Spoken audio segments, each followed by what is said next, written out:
A ordem templária acabou mesmo de verdade? Ou os franciscanos são os verdadeiros templários? Como assim? Vou lhe explicar. Primeiro, nós temos que voltar no tempo para explicar a respeito da perseguição templária, tudo mais, as teorias e assim por diante. Mas por quê? O fundador dos franciscanos era um templário e um templário bem devoto. E ele sabia da formação da ordem dos cavaleiros pobres, que é a ordem dos 9 cavaleiros que originou os templários. Então, o voto de pobreza por Cristo. Então ele pega o início da ordem e replica e cria os franciscanos, que são pobres, que usam a túnica e assim por diante.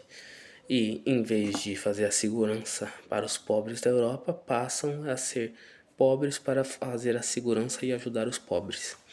Mas vamos voltar no tempo e explicar a questão real da perseguição dos templários.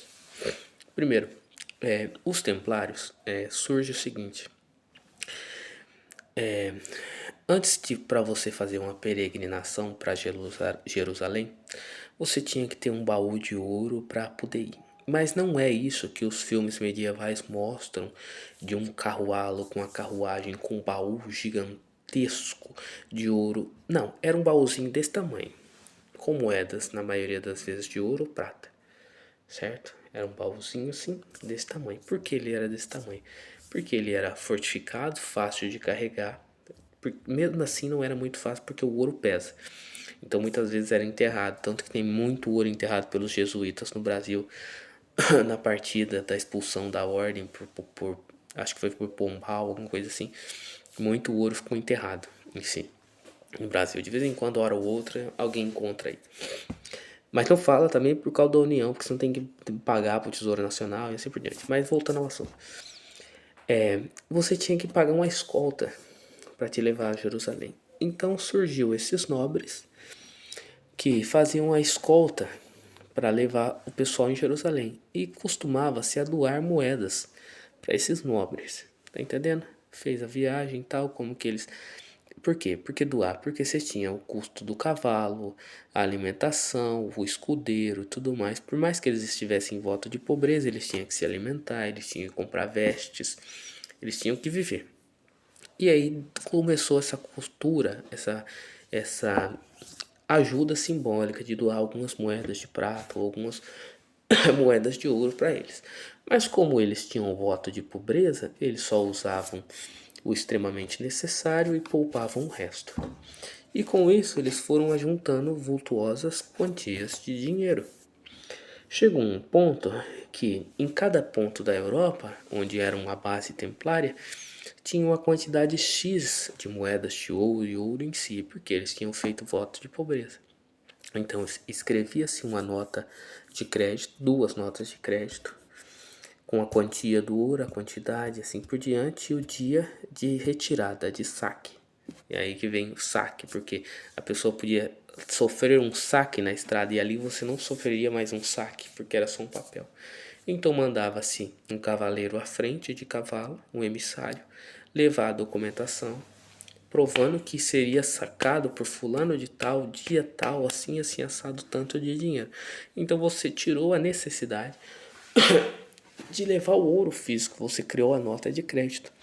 E eles foram enriquecendo, a certo ponto que passou a simbólica quantia de 33 moedas pela idade de Cristo. Era doada.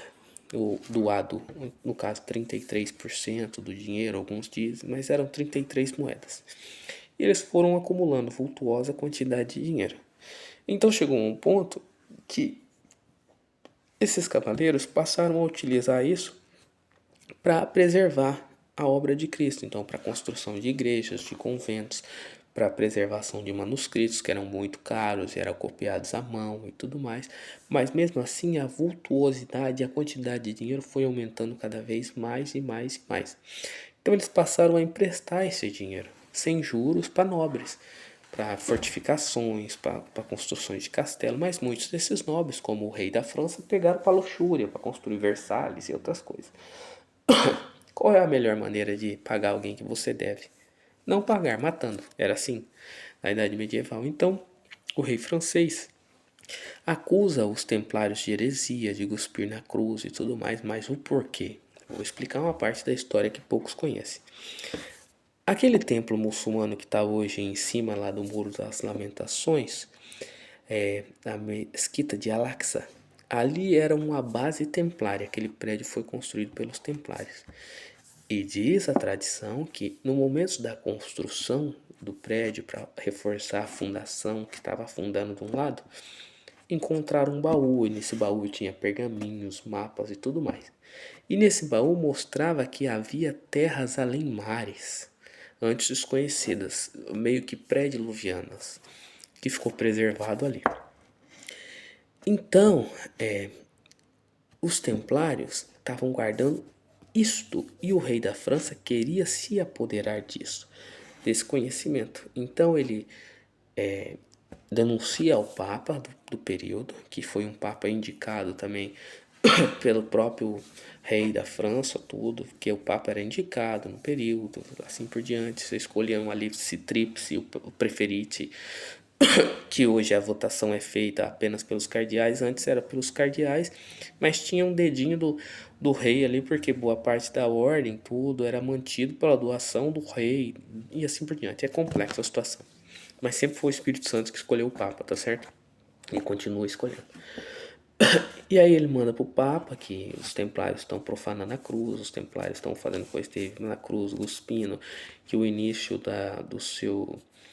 da entrada para sua ordem tem coisas satânicas, eles cultuam outros deuses e assim por diante. Então o Papa manda bulas para vários ducados, principados, tudo da Europa, para que fosse aberto num dia só, no mesmo horário, porque temia-se o grande poder econômico que os templários tinham. E eles tinham mesmo.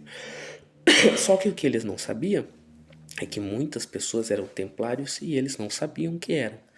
Então, diz a lenda que a própria mãe do rei da França teria avisado a um templário. E isso foi o que salvou a ordem que vai para Portugal. Entendeu?